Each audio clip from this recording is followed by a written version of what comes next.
Janril Casimero, panalong-panalo sa rankings dahil na-rank na din to, number 10 contender ng IBF sa Super Bantamweight. At Conor McGregor, natalo kanina sa kanyang rematch kay Max Holloway sa UFC. Yan yung pag-uusapan natin mga boss. Pero bago yan, huwag kalimutang mag-subscribe at i-hit yung notification bell para palagi kang updated sa ating mga legit and hype na kwentuhan sa mundo ng sports.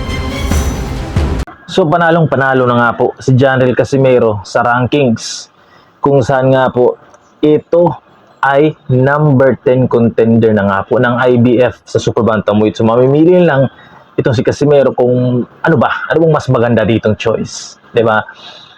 Welcome back dito sa aking channel, no? Good Boxing TV, ang number 1 supporter ng mga Filipino boxers. Marami tayong pag-uusapan ngayon, Casimero din mga boss. So panalong-panalo si Casimero dahil pwede siyang, 'di ba, lumaban sa Super Bantamweight or sa featherweight. Kung saan nga po may good news ulit kay Casimero dahil remember si Casimero ay na-rank sa, 'di ba, WBO kung saan number 4 contender to kay Naoya Inoue. Next is sa WBC number 11 sa featherweight nga lang kay Shushu Carrington. At sa IBO sa featherweight din number 1 si Casimero. Kahit hindi kilala or hindi kasama sa 4 na sanctioning bodies, paldo pa rin si Casimero mga boss dahil number 1 to. At pwede pa rin siyang umangat at sumikat dahil sa IBO. 'Di ba? At ngayon may good news na naman si Casimero, 'di ba? Number 10 si Casimero sa IBF, 'di ba? So isang malaking talagang paldo si Casimero, panalong-panalo. Malapit na mga boss si Casimero mapalaban talaga sa mga malalaking laban. Kapag nabigyan ng mas malaking opportunity si Casimero ay baka mapalaban na to talaga sa championship fight at maging kampiyon kung manalo man to. And hopefully talaga manalo si Casimero sa kanyang mga paparating na laban. Suportahan natin yan si Cuadro Alas mga boss. Pero balikan natin ng konti si Casimero dahil breaking news lang to. Conor McGregor, ang legend nga po ng UFC, umakyat ng umakyat, 'di ba, division champion sa UFC. Kung hindi ako nagkakamali, lightweight at featherweight at lightweight champion niya si Conor McGregor. Tapos ngayon umakyat na ng welterweight kasi mabigat na siya . Ang hirap nang magpababa ng, 'di ba, magpabawas ng timbang. So ngayon sa featherweight, welterweight siya ngayon lumalaban. Rematch nila ni Max Holloway. Unang laban nila natalo niya si Max Holloway, pero ngayon yun nga, hindi inasahan ng karamihan. Natalo nga po si Drake, no, yung rapper. Kung pumusta to ng milyones daw. At saka si Makagago daw, pumusta ng 500,000 pesos kay Conor McGregor. Bro, natalo si Conor McGregor mga boss. Pero ito gawin mo sumipa ka. Sugsipa mo. Medyo umaray ka. Tapos yun, dapat i-ground pound ka niya. Tapos tumayo ka. Sipa ulit. Tapos umaray ka, hinto ang laban. Hindi ko sinabing, diba? Pero hindi, mga boss, paldo talaga si Conor McGregor dahil nabalitaan ko $25 million daw yung na-sold out na ticket sa kanyang laban nga, no, kay Max Holloway. Hindi pa kabilang yung pay-per-view. Talagang paldo si Conor McGregor. Iba talaga yung business minded talaga si Conor McGregor mga boss. Nabalitaan ko rin na pin-promote niya sa video niya yung Mac Energy Drink na bago niya.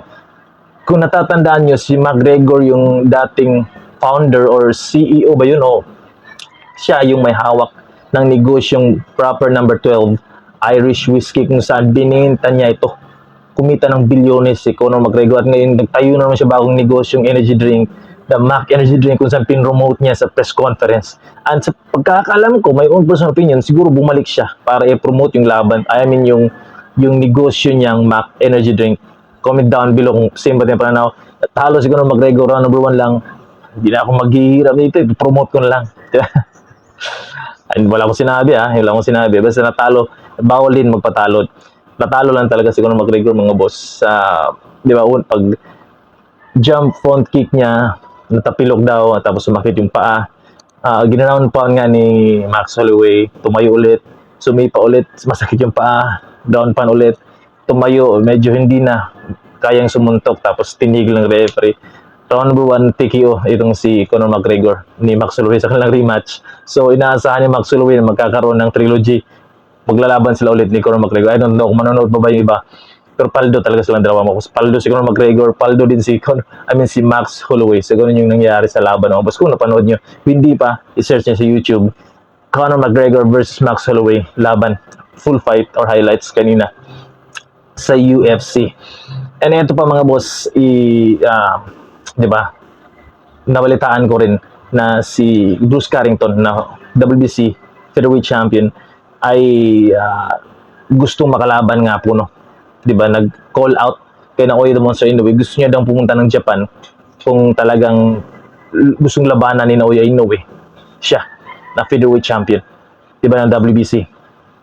So handa daw si Bruce Shushu Carrington labanan si Naoya Monster Inoue kahit pumunta siya ng Japan. So magandang laban yan mga boss, pero based sa kanyang latest fight, no, medyo tagilid si Bruce Carrington eh. Mahirapan siyang manalo kay Naoya Inoue.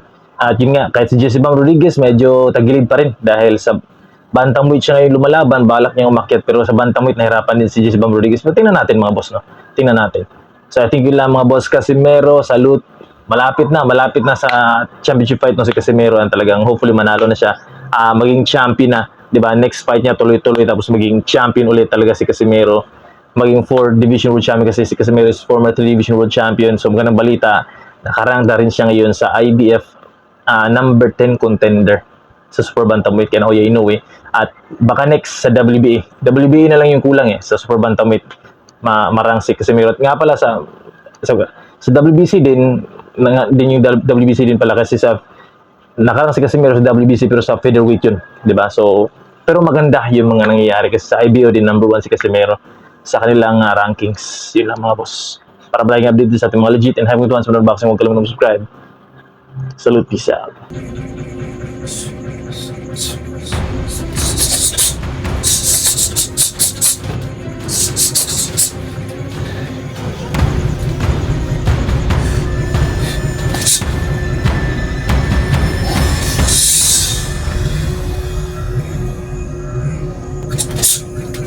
Diba?